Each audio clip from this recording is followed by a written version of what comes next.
tonight we're making another video of talking through the content. Yeah, hey, yeah, the best performing reels. Okay, just examine yourself. Do you feel disempowered, not motivated, or put down consistently? Here is where this can be.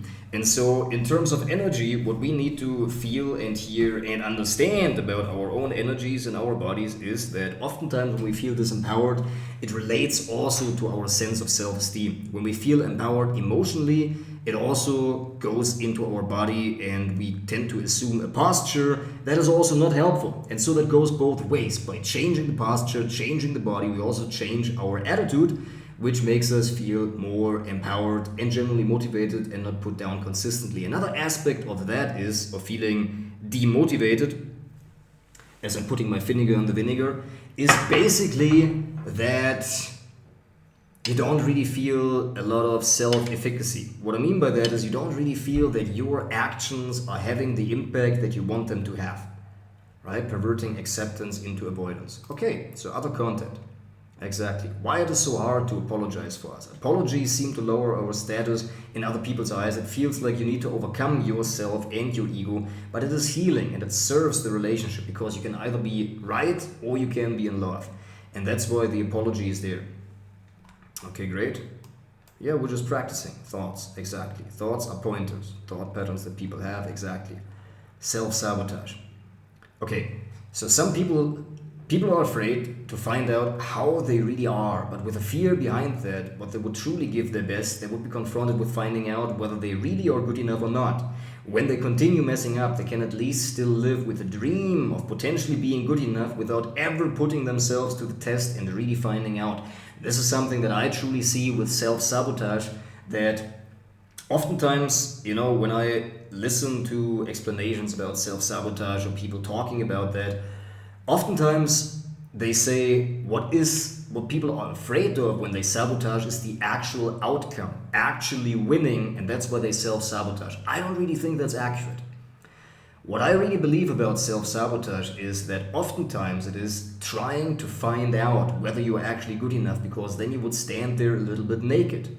When you would really give everything that you can, everything that you can do, and actually trying your best without the self-sabotage, you would find out, and that's the fear, right? That you're finding out, okay, if I'm doing everything right, if I'm really showing up the way that I am, giving everything that I got, what if that's not enough? Is my dream then dead? Can I then really do that? And that's, in my opinion, the fear that a lot of people have behind self-sabotage, where I don't really believe that this is talked about enough, this aspect of self-sabotage. And so some people sabotage because to feel bad about themselves, because they might give them sympathy since they don't talk or connect with people enough. Now and then we have to understand and figure out, why do people do not connect with people enough?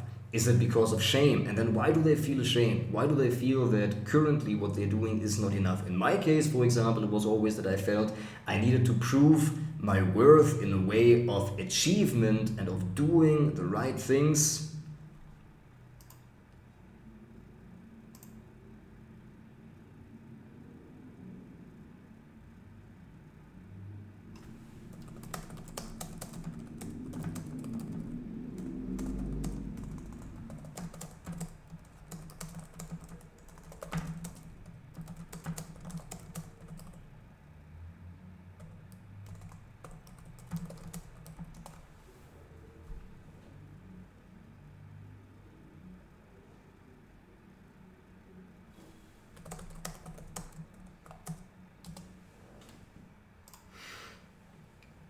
And so sometimes people straight out sabotage because they behave in a way that pushes others away to get the attention because they feel isolated. And in that way, we have to understand also, why is it that people feel isolated?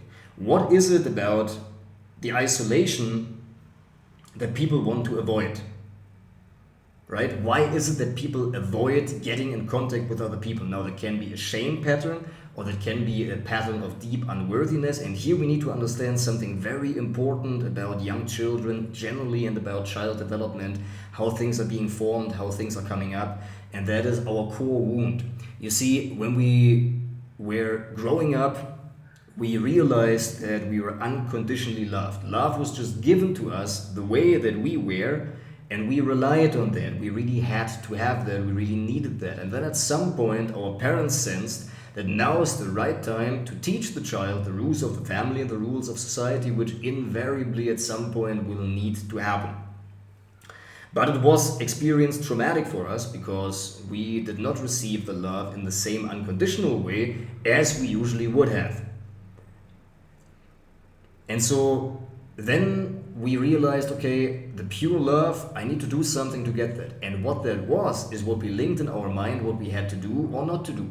Maybe children are meant to be heard but not seen, or seen but not heard, right? That you should shut up, or you should hide yourself, you should not show yourself in moments where your parents were emotionally upset generally about themselves. And here's also another core interesting dynamic about children that we need to understand. The child has a very infantile way of looking at the world and relating everything that happens to it in the same way as in tribal societies back then. We always believed it's thundering, it's storming, lightning storm because something that we did or did not do. It was a direct effect on us. We could not see that there was something outside of us just happening. We had to relate it to us. It's a very childish, very immature way that basically comes from our needs not being met. If you were in a very survival way of needing a lot, needing food, needing shelter, constantly just being driven by your impulse and having lack kind of everywhere, suffering in all kinds of ways, from the climate, from lack of shelter, from lack of food, you're in this very need-based kind of thinking, then you believe everything that happens around you is somehow related to you because you're very occupied with yourself. And especially as a child or in tribal societies, as our egoic entity, our mind-made capacity and entity only developed recently, we related everything to us. And so we believed that when our parents could not give us the love, we could not see that. We could not see that our parents can't give it to us because they're occupied in their own ways with their own problems in their own minds. But we believe that there's something because something that we did or did not do. And so some people straight up sabotage themselves because they behave in a way that pushes others away to get the attention because they feel isolated. Or they may sabotage to really test people's love.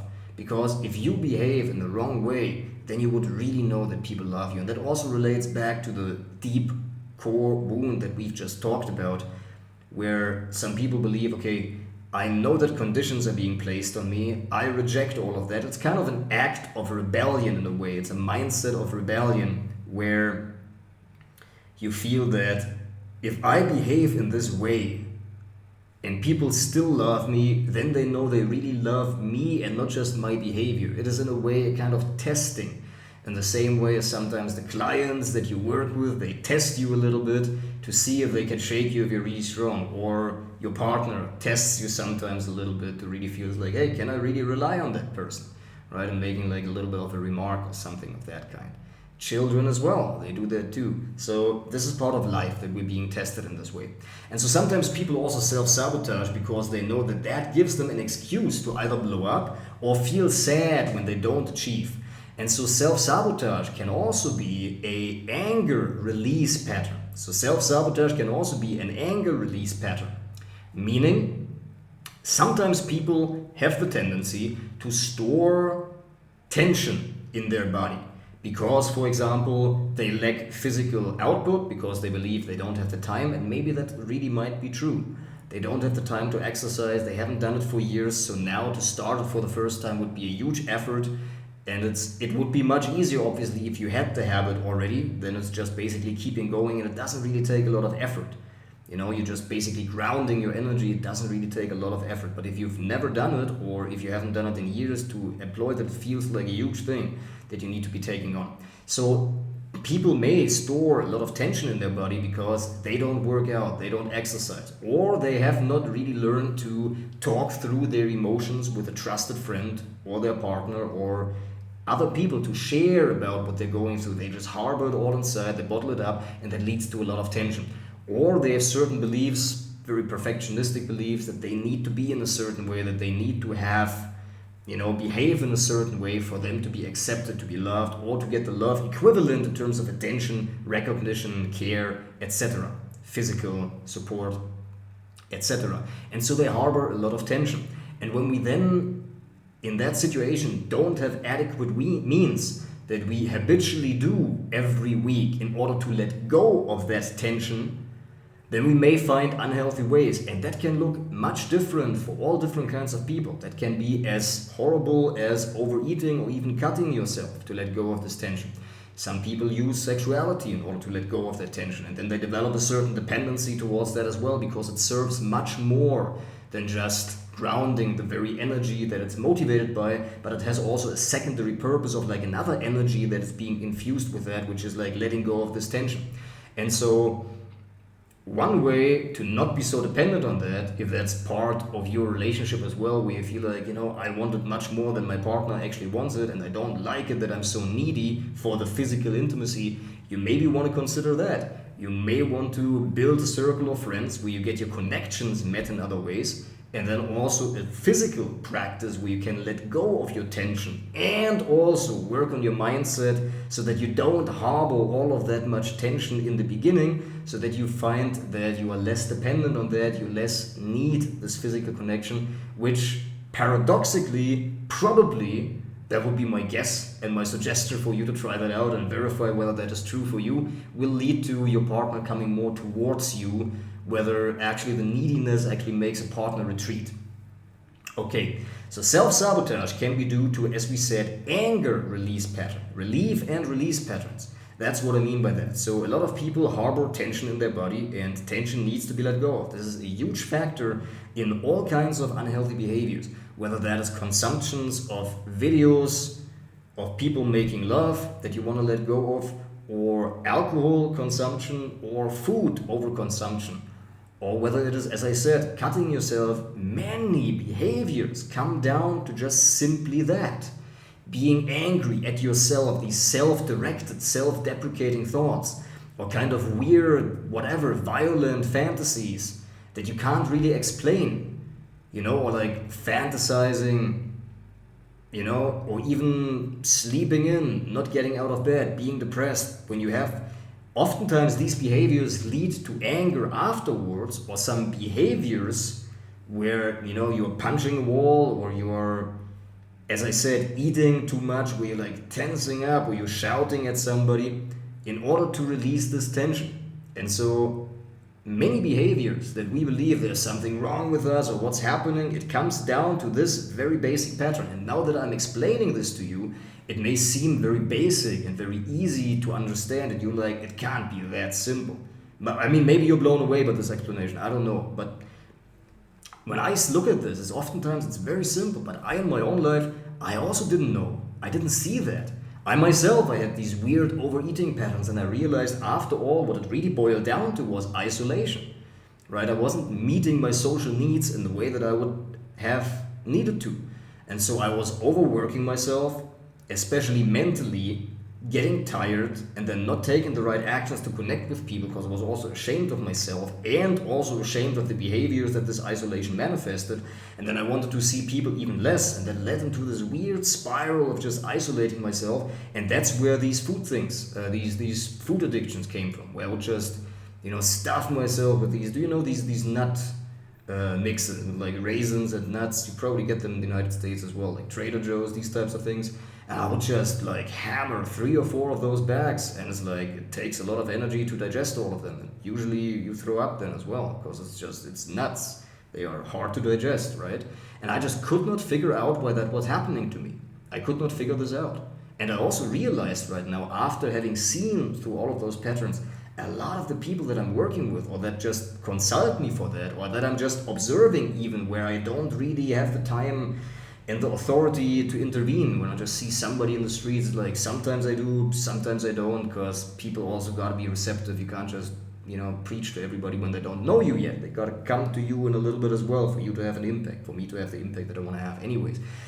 I see this a lot. A lot of the patterns that we have come down to this relief and release pattern. Okay, secondly, what self-sabotage can lead towards, the things that we believe are self-sabotage, it leads us into sadness. And so oftentimes sadness is not readily felt. And so this is a different thing. The first one is the release of tension in the body. or finding an access way to actually let go of this anger. If the anger is not felt and the anger is repressed and the anger is rejected, but it still is there, it cannot flow freely in the way where you would just go horseback riding and you like, you get into it, or you practice martial arts, or you go swimming and you're like, now I'm like, this type of energy, you ground it in a healthy way. It has to come out in an unhealthy way. If you don't give yourself healthy ways, it will come out in an unhealthy way. Or the self-sabotage can also lead us into sadness.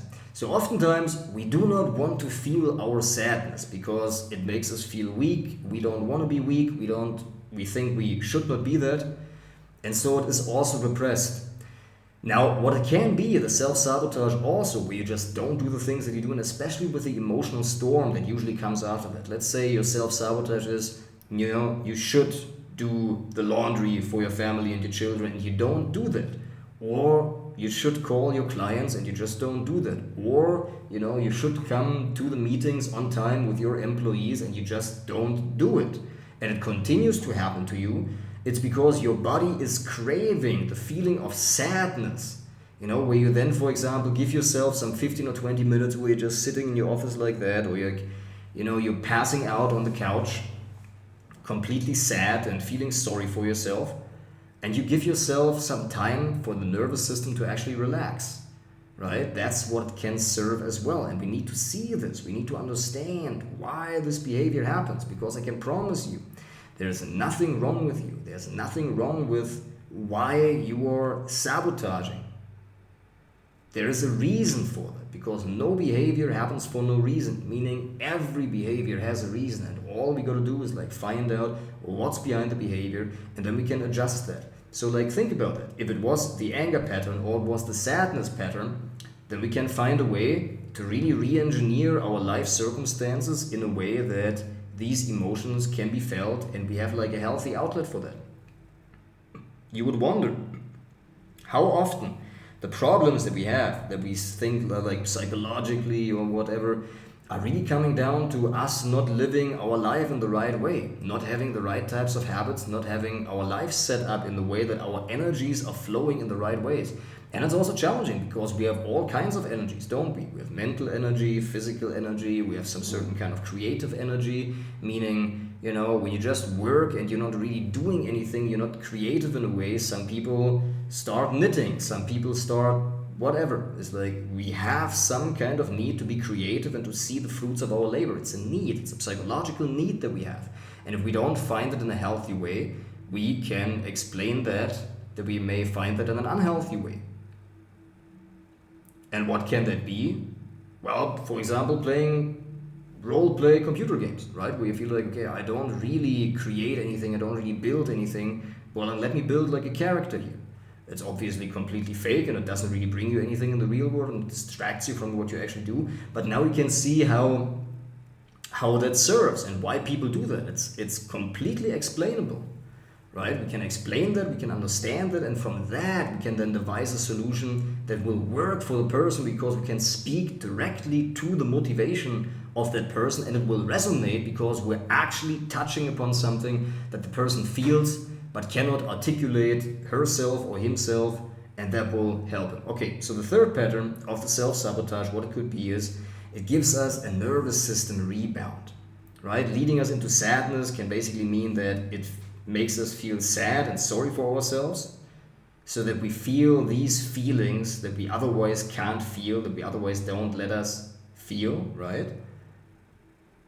Of some deep sadness inside of us. That can be certainly possible, and that's what I call an entryway. So we manifest that in a way to not only feel the sadness of the moment, but also the underlying sadness. It's if you harbor the sadness inside, it's kind of raising up to your awareness, and then you get those kinds of thoughts. Oftentimes people also get depressed just because of that, because they actually need to feel some deeper sadness. So they push the deeper sadness aside, and then they just deal with the surface sadness, also pushing that aside. But if you were actually to let yourself drop into feeling everything that comes with it, the whole sadness, all of it, without being afraid of it, and with also being okay with setting aside some 20 to 30 minutes to really go into a process and saying okay, set everything aside right now, and I'm just going to be feeling sad. And not in a way that I'm indulging, not in a way that I'm like, oh man, I really need something from other people, but like to just feel the emotion and really grieve and mourn about the things that you actually mourn for. I don't know what this can be. It's like your parents not having given you what you really needed, or, you know, a partner, like a relationship that, you know, that you really, and you may have to do this a lot of times. Like, look, what's wrong with that? What's wrong with crying once in a while? It's like once or twice a month. I allow myself to do this more and more. And I'm like, you know, it always comes in the moments where you can't use it, but like, that's also a question of prioritization. The more you clean up your life, the more you have things in order, the more you have time for these types of things. And then you're like, well, I don't want to spend time just being a wimp and crying around. Well, you know, what's the cost of the opposite? What's the cost of being generally like a little bit like trodden down, depressed? Rather, what I would say is like go into the process, cry for some 15 minutes if it's like coming, and don't have to have a reason for that. If the emotion comes, it's like just set it aside. Doesn't mean that you don't have to have the fear that it just, if you start with that, it just breaks out in some kind of meeting and you can't hold it back. You don't need to be afraid of that. But like, the only reason why you would not do that is to be afraid of how you're going to look in front of yourself and in front of other people. And if that's the fear that you have, then you should do it just because. Right? And what I felt also when you let this out, you're going to be much more happy. It's like you allow yourself to feel the valley so you can really experience the mountain. When you reject the valley, you're never going to go to the real peaks as well. And it's not about being emotionally completely up and down. It's just, what I really find is oftentimes when you really are emotionally up and down, it's because you're repressing the emotions of the moment. And so then, like, you know, you really want this high feeling, and then when you get there, because you usually are not there, you feel like something is blocking you, but it's actually just you blocking yourself in your emotions. And then when you are at this peak moment, because all of the things kind of aligned and you never wanted to stop, you just wanted to keep going forever and ever and ever. And then you completely overexert your energy until you crash, and then you think it's never going to stop. That's actually a manifestation of not doing what I've just explained, of not allowing yourself to feel all of these feelings in the moment, right? Okay, so the third part of that is the nervous system being wound down, so that we have an excuse that the body remembers that it has worked before and to finally rest. So the fourth part of that, not wanting to find out whether you truly would be good enough if you really gave your all. That's related to self-worth. Now, oftentimes, self-sabotage is explained in a way that we think we are afraid of the outcome, of what it would actually mean for us to actually achieve. That we would, for example, lose friends, lose connection, lose recognition, lose the love of other people. I don't think that goes deep enough. I think what's deeper for more people is actually not really wanting to try, because here's the psychological phenomenon behind of that. If you really were to give your all and were to let go of those patterns, you may really find out, you may be it's a fear avoidance pattern. You would be confronted with actually finding out, if I'm doing everything right, without self-sabotage, without doing things that are silly and that I'm just doing to mess up, if I really would give my all, I would potentially find out that I'm still not good enough, even though I'm giving my all. And then what would that mean? Is then my dream dead? Am I like really not good enough at all? Because that's everybody's fear, right? It's like, that's why people don't get started. It's like they don't want to find that out. They don't want to. They are so afraid of finding that out that potentially they can't even do it. So they just stay in this middle ground of like with these self-sabotage patterns, saying like, it's the self-sabotage. If that wasn't there, if I wouldn't drive to McDonald's at midnight and stuff myself and then sleep in until 11 because like my belly hurts, if I wouldn't just, continue to smoke or continue to, not show up to meetings, if I just wouldn't do that, it's like, it's because of that. That's because I'm not successful. It's just I sabotage myself in some kind of way. It's a protection mechanism. Oftentimes, what I found. Can be other things too, but I oftentimes find that because if you really weren't doing that, because you have a sense inside of yourself, a true self-evaluation, when you see like other people that are successful and you're like, oh, okay, that's how they look, that's how their environment looks for people to take them seriously. It's like, that's how they're clothes, that's how they speak, that's how they look. It's like, man, they're in shape usually. And you're like, man, fuck, I'm not. And then you're like, well, if I really truly tried, it's like, would I find out that I'm maybe not good enough, even if I'm giving my all? What would that mean then? That would mean that I really can't achieve at all. And I think that's the deeper fear behind the self-sabotage. But here's the promising message of that what if that's true? It's like, when you sense those things intuitively, and when you're afraid of that, usually you're afraid of that because it's true. Like, probably, even if you did everything right, you will still not achieve the thing that you want. And that might be true. But hey, you can get better. You can change the way you look. But that will usually require much more than you're willing to do right now. Giving up things that you're right now currently addicted to or dependent on that you don't want to give up. But that's the path of it. That's what you need to find out. And that's also what people sometimes, realize. They're like, well, but I need a little bit of watching some series for like an hour a night. I need this. I need the vape. You know what I mean? To just calm myself down. I just need to have a woman around. I just can't be completely alone. I just need to at least blow off some steam at least twice every weekend. It's like, I know I sleep in on Sunday until 11, but like I work from Monday to Friday. I need this. Like, and you sense deep inside of you that the people who are successful, who are not self-sabotaging, that they are not doing these things. And you feel inside of yourself, you should not be doing that either. And you sense inside of yourself that, okay, what if that was really true?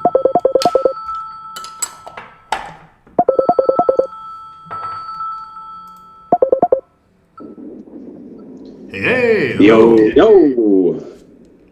Hello. Shall we jump on? Yeah, I'll see you on Zoom. Perfect.